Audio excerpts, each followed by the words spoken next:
You fold the blanket, straighten the pillows, line up the remote controls. While everyone else collapses into bed, you're moving through the room like you're preparing for something. You tell yourself it's just about being tidy, but here's the truth. Organizing before bed isn't about cleanliness. It's about control in a world that spent all day feeling uncontrollable. Picture this. It's 11 at night. You're exhausted. Your body's begging for sleep, but you're picking up scattered papers, wiping down the counter, putting every single thing back in its place. Your partner's already asleep.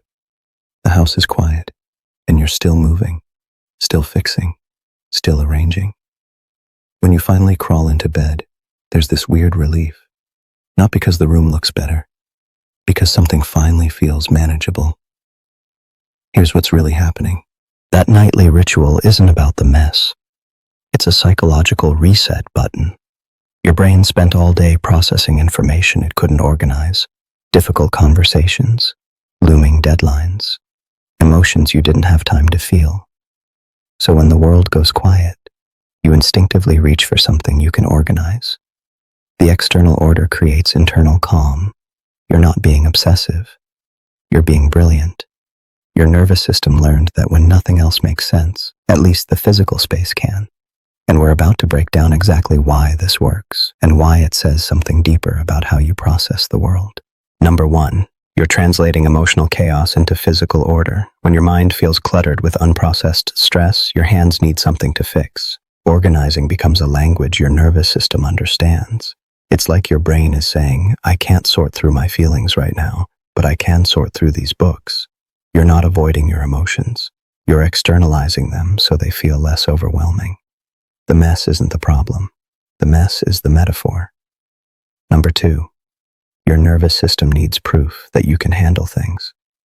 After a day of situations you couldn't control, conversations you couldn't predict, outcomes you couldn't guarantee, organizing gives you evidence of competence. You start, you finish, you see the result. It's a tiny victory your brain desperately needs. You're not being compulsive. You're building psychological safety through tangible accomplishment. But here's where it gets interesting. Number 3, you're creating a predictable transition ritual. Your brain struggles with the shift from doing mode to rest mode. Organizing becomes the bridge. It signals to your nervous system. The day is officially over. We handled it. Now we can let go. Without that ritual, your mind keeps running, replaying, preparing for tomorrow.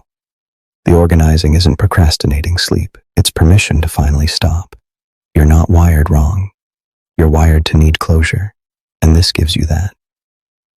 Number 4, there's a dopamine component people miss. When life feels uncertain, completing small organizing tasks floods your system with tiny hits of accomplishment. Fold the blanket, dopamine. Align the coasters, dopamine. Your brain is essentially medicating itself against the day's overwhelm by giving you controllable wins. You're not being rigid. You're intuitively regulating your own reward system. And here's the paradox. Number 5, you've trained yourself to feel safe only when things are in order, which means disorder now triggers subtle alarm bells your nervous system can't ignore. The organizing brings relief, but it also reinforces the pattern. Your brain learns chaos equals danger, order equals safety. So every misplaced object becomes a tiny psychological threat. You're not broken.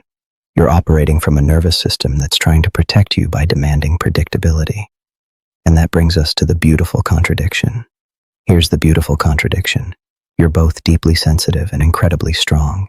Sensitive enough that your environment affects your inner state. Strong enough that you take action every single night to create the conditions you need to rest. Most people just tolerate the chaos. You refuse to. That's not weakness. That's self-awareness meeting self-advocacy. You feel the world more intensely, so you shape it more intentionally. Now here's where this can tip. If organizing becomes the only way you feel calm, you're boxing yourself into a rigid dependency. Life will always have mess. People will move your things. Trips will happen. And if order is the only route to peace, you'll spend your life fighting an impossible battle. The goal isn't to stop organizing. It's to let the organizing be a preference, not a requirement. To build other reset rituals that work when the space can't be controlled. You're allowed to love order without needing it to breathe. You organize because you care about peace, about closure, about entering rest without carrying the weight of the day. That's not compulsion. That's consciousness. Keep the ritual. Just remember, the order you create at night is beautiful, but the calm you're seeking already lives inside you. The tidying just helps you find it. So tell me, team can't sleep in mess or team organized chaos is fine? And if you're wondering why certain spaces feel heavier than others even when they're clean, that's the next layer we need to unpack.